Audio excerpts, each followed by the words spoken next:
even as India's decision will be known in a matter of few hours from now, there's a word you're going to hear a lot over the next few days, something that psephologists speak a lot about, and that's Bellwether. Yes, we're going to decode Bellwether and India's Lok Sabha elections. It's a fascinating journey. In political terms, for the uninitiated, a Bellwether seat is the constituency that acts as a trend indicator of the entire geographical location, where a small sample is a reliable representative of a larger trend, where past performances reliably reflect the national sentiments, including minority governments. The term originates from the English countryside, when shepherds would tie a bell around the lead sheep's neck to track the movement of the herd, even if it was not in sight. Of course, we've come a long way since then. Let's take you through some of the Bellwether seats for India's Lok Sabha elections, starting with Valsad, an eerie and fascinating constituency. Whichever party wins Valsad forms the government at the centre.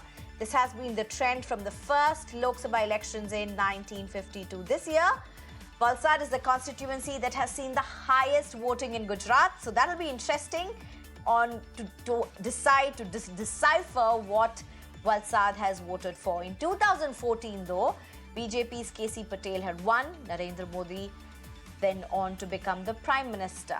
KC Patel was re-elected as the BJP candidate in 2019. The BJP-led National Democratic Alliance again won, and Modi became the Prime Minister for the second consecutive time. 2 years before that, in 2004 and 2009, KV Patel of Congress won Valsad Lok Sabha seat. Both times, the Congress-led UPA formed governments at the centre. And if you think this is coincidence, this goes back all the way to 1952. Look at this. Nanubhai Patel from Congress won Valsad. Congress won the general elections.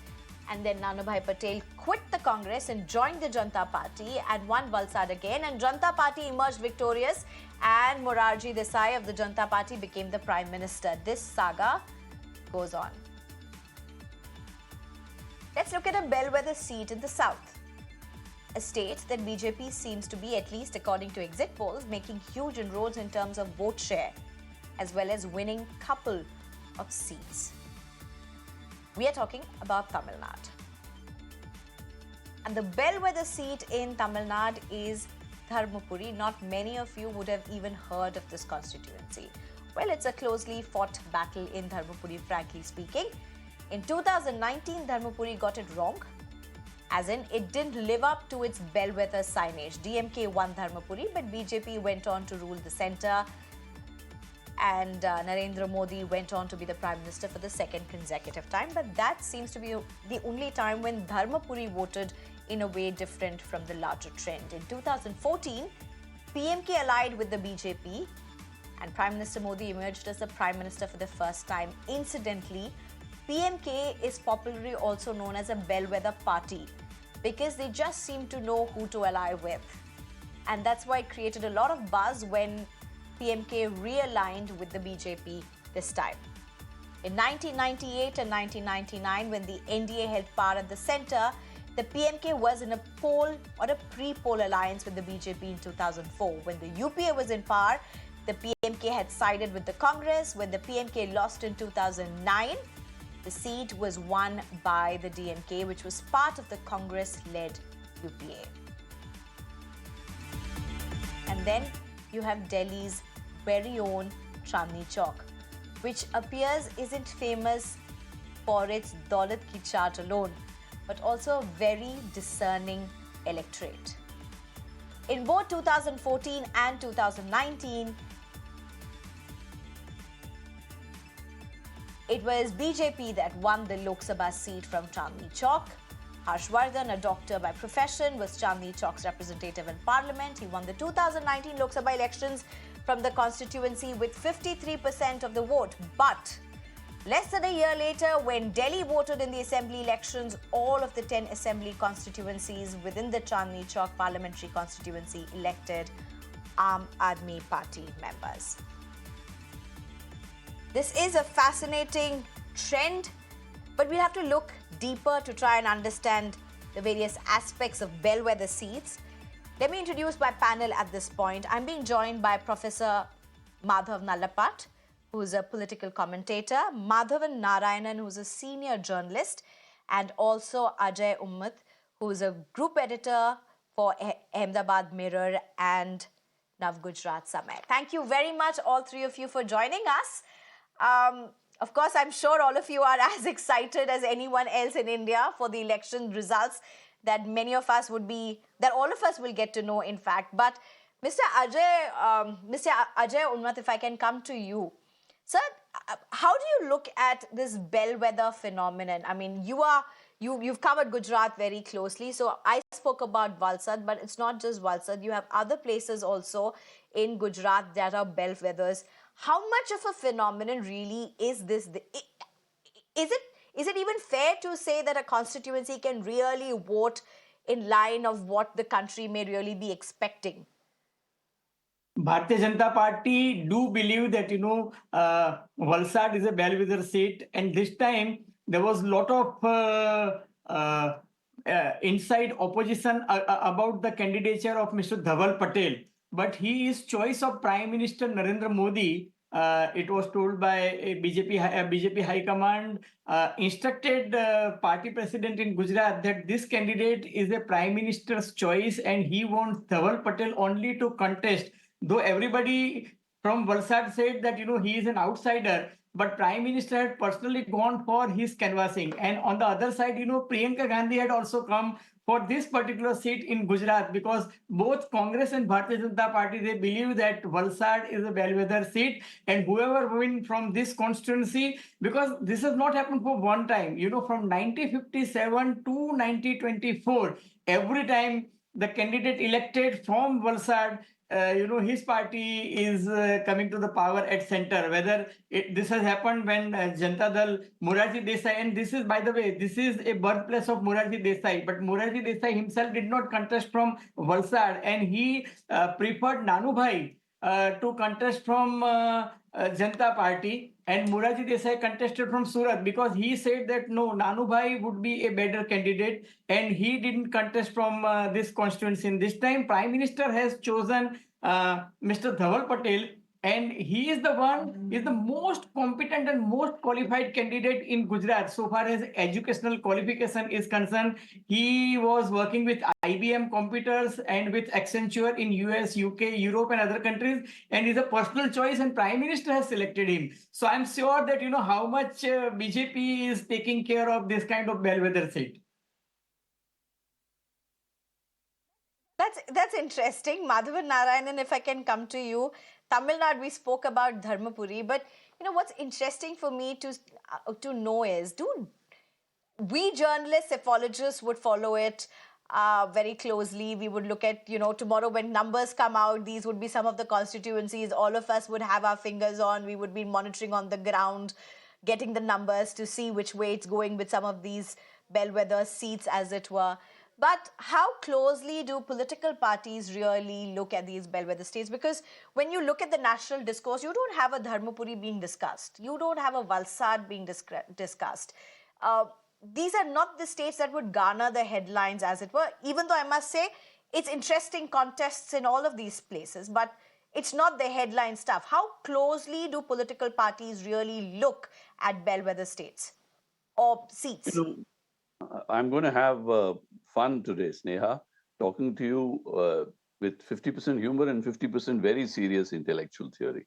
So before that, let me first greet my old friend, Dr. Madhavan Nallapat, my namesake. I have to reveal that he's very good with astrology and occult sciences, and he might be a better person to answer some of the questions you raised. I have to tell you that I've been studying elections for 30, 40 years. And I have never come across these constituencies being discussed so intently the way you are. First, I have to give you some intellectual explanation and then also have some fun. Intellectually, in statistics, we have something called the nonsense correlation, where something is supported by data, but having no basis in reality. For instance, if there's a correlation between people having common cold and owning televisions, you will find the proper correlation and statistically, but there is no meaningful theory to support it. There are also, of course, statistical fallacies where if the sample size is not correct or improperly taken, then that is not, proper. But there is another very interesting aspect which is closer to what you're discussing today, which can be divided into two parts. In statistics, they say you either have better, you need, in order to make a correct prediction, you need either better data, which means proper sampling and proper surveys and large samples, or you need better theory.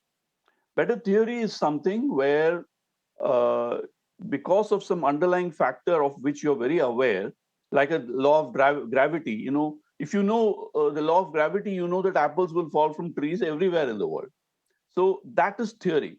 So from that point of view, let me say that Dharmapuri to me makes much more sense as a No, since you constituency. mentioned that, Madhavan Narayanan, since you mentioned that point, let me just add some more aspects. While I was reading about these seats, look at Allahabad, or look at Dharmapuri, as you mentioned, or look at Valsad, the kind of population that they form, the kind of confluence literally that they emerge as.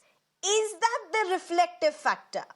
That is the point I was coming to, because when I was listening to Mr. Umat, I could not find anything demographically to suggest that Valsad is a swing constituency. In fact, I was quite amused.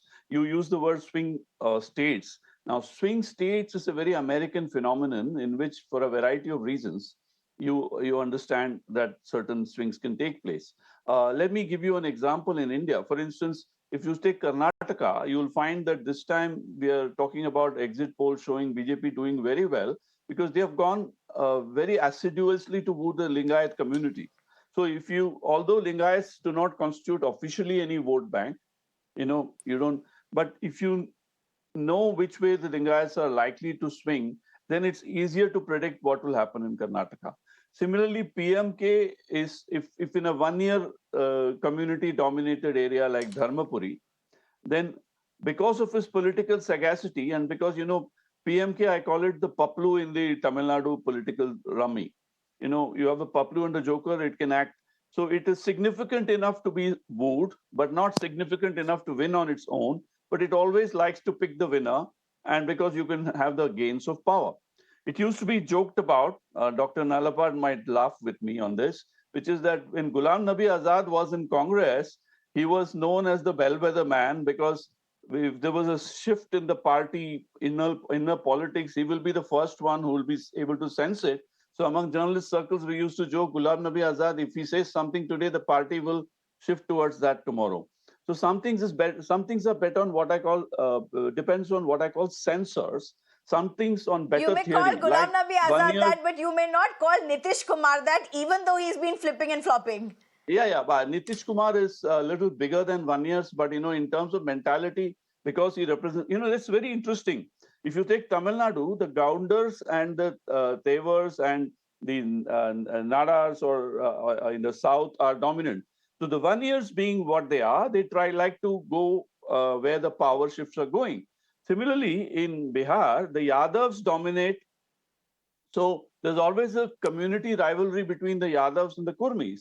And Nitish Kumar, being a Kurmi leader, likes to go that way. So some of it is pretty intellectually explainable in terms of community dynamics. But what you've thrown to me today, Sneha, is a huge challenge, because apart from the fact that I have no history of this, Valsad, and, it's a very, I have a feeling, now this is where my fun part comes. I went to the mall today and I saw girls wearing ripped jeans, and I found that the way it is ripped has changed over the past year. So sometimes people just follow trends and fashions, and I have this horrible feeling, now let me stick my neck out, that Indian psephologists, just because in the US they have swing states, you try to create a swing phenomenon here. There's a limit to which you can implement, we are being nationalistic these days, might as well get nationalistic in statistical models also. You have touched upon a very important part, Madhavan Narayanan. But allow me to take that question to Professor Madhav Nalapat. Madhavan Narayanan has made an interesting point. I don't even know whether he realizes what he just made. He said the way the genes have been ripped apart has changed. Professor Madhav Nalapat isn't this the fact that what at some point would have been seen as a bellwether state or a bellwether seat like Kanpur is no longer a bellwether seat? So there are seats that have historically been known as bellwether, but they are no longer bellwethers. Now, who decides this? How does one decide this? Is it post-election that one decides this? And I mean, for a layperson, for journalists, we may, be very closely following this at some point just for laughs. But what's this whole fancy about bellwether states? Because as I was going through the list, there were at least 20, 25, and then if you look at it over the last few years, it's just been about 6 to 7 that are really very closely reflective. So is this really overriding a bellwether phenomenon, or is that really true to elections? Sneha, first allow me to thank Madhavan for basically answering a question in my mind for a long time. Why I have never dared to consult an astrologer. Now I know the answer why, because I'm terrified of astrologers, but thank you, Madhavan, for that. Look, I want to point out, Sneha, that it's not just a question of 1 or 2 seats. You can come to power with a majority only if you have a significant number of seats spread across much of the country. And that is a reality of modern day politics. Whether it's a UPA, whether it's the NDA, whether it's the Congress by itself, whether it's the BJP by itself, you need a cross section of people across the country who believe that you're the right party. So I'd like to say that yes, bellwether seats are. Statistically, we can, let me say that only one thing, that sometimes statistics can be a bit misleading. Now, Dharmapuri got it wrong, let's say 10% of the time. So how do we know this is the 10% or the 90%? We don't. But the reality of the situation is that entire blocks of people will support a particular party, and that's the first question. So unless they do so, you're not going to get a majority in parliament. So I would, with all respects to to my friend Madhavan, I know he has a tremendous sense of humor, and he's also a brilliant journalist.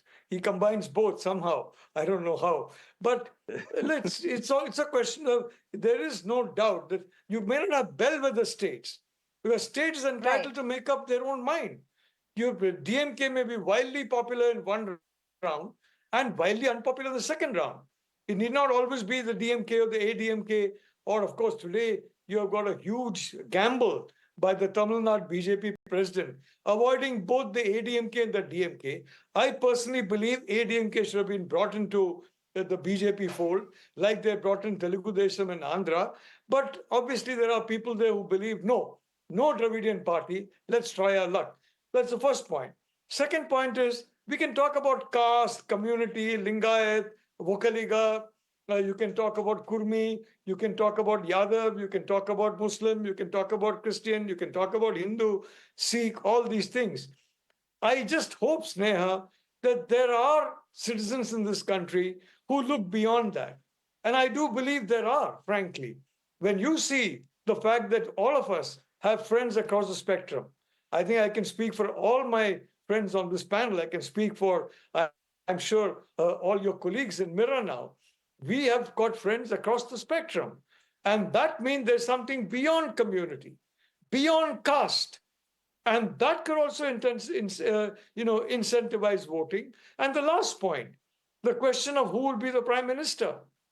Increasingly, a Lok Sabha election has become a presidential contest. And when you have a situation where you have a clear choice, where the BJP is concerned, there is not 90%, 99%, 99.99%, 100% Narendra Modi will be the prime minister if the BJP returns to power. In the case of the other alliance, and they got some very good leaders, I must say. Kharge, for example, is a very disciplined politician. You got some other very good leaders. But the fact is that not having a prime ministerial face is a handicap in a Lok Sabha election in these times of a presidential poll. It's not only now. Indira Gandhi. People voted for Indira Gandhi. There was a comment that a lamppost No, could but get elected in Jawaharlal. no, but Mr. Stick it. Nalapat, I would have to disagree because frankly, you've had parties win elections without prime ministerial faces. I mean, my generation has do. seen that, so I'm sure They both of you have seen it far more than me. Yeah, but today I can tell you, as far as the people are concerned, as far as younger people are concerned, they're looking at the overall direction of the country. And when you look at the overall direction, Okay. fortunately, unfortunately, leadership does count. There's no question about that. So I hope that there is, that this fragmentation, that Kurmis vote one way, Yadavs will vote the other way, Muslims vote one way, so Hindus will vote another way. I hope that's not correct. I don't think that's correct in India, very frankly. It's Okay. amply I'll discussed in the take media. that question but to I don't Madhavan believe that's Narayanan, who correct. I'm 100% sure disagrees with you, even before knowing his response. But Madhavan Narayanan, bear with me a bit. I have to go to Ajay Umat first. Ajay, you wanted to say something, sir. You wanted to basically make a point about Gujarat and the nature of people in these bellwether states and what is so peculiar about it. The peculiar thing about it is that this constituency is a tribal belt. It's not that Patel community or Kshatriya community which is a dominating community, or OBC community. No, this is a tribal belt, and Valsad is a seat, whether it was a Janata Party government or Janata Dal government or BJP government, or in 2004 and 2009, you may call it a coincidence, but it is a strikingly correct that for 16 election from 1957 to 2024, every time it proved correct, and that is the reason that BJP and Congress, they both are very, very particular about choosing a candidate from this particular seat, and that's the reason I told you that Prime Minister has That's particularly interesting chosen to only know. one seat in Gujarat. That is this Valsad, and Priyanka Gandhi has also come to canvas for this constituency only in Gujarat. So that's the thing. And then I told you that Prime Minister That's knew that interesting to KC know. Patel as candidate may not win this time. There was a lot of opposition against him, so he That's brought a true. candidate from Delhi. So True. that's the thing. That much weightage BJP is giving to Interesting. this particular Thank you, sir. seat. I just have barely 2 minutes left. Madhavan Narayanan, you want to make a point? It's over to you. Quickly, in response to Mr. Umat, I'd like to say if Valsad has a tribal domination, it's quite possible that tribal votes swing in a certain way depending on emerging power equations, and that could be just a hypothesis. Only To what 8%. Dr. Only Nalapat 8%. said, yeah, Only yeah, 8% I tribal think, yeah, votes. okay. Yeah, okay. In that case, I'm afraid we need a completely new theory, unless it's statistically speaking, a strange correlation that necessary doesn't mean causation. Now, on Dr. Nalapat's point, the point is, let me use a JNU model for this. As a society transitions from feudalism into modernity, kinship patterns become less important, and individual choices and issues such as economic benefits and agency becomes more important. And to that extent, the old equations do not matter anymore. New equations come into play. That probably explains your example of Kanpur eroding itself as a bellwether constituency. So please understand, developing countries go through very fascinating changes. First they have old kinship-based patterns. Then they have personality cults. That's what we are going through right now. There is a Mamata Banerjee cult, there is a Stalin cult, and there is a Narendra Modi cult.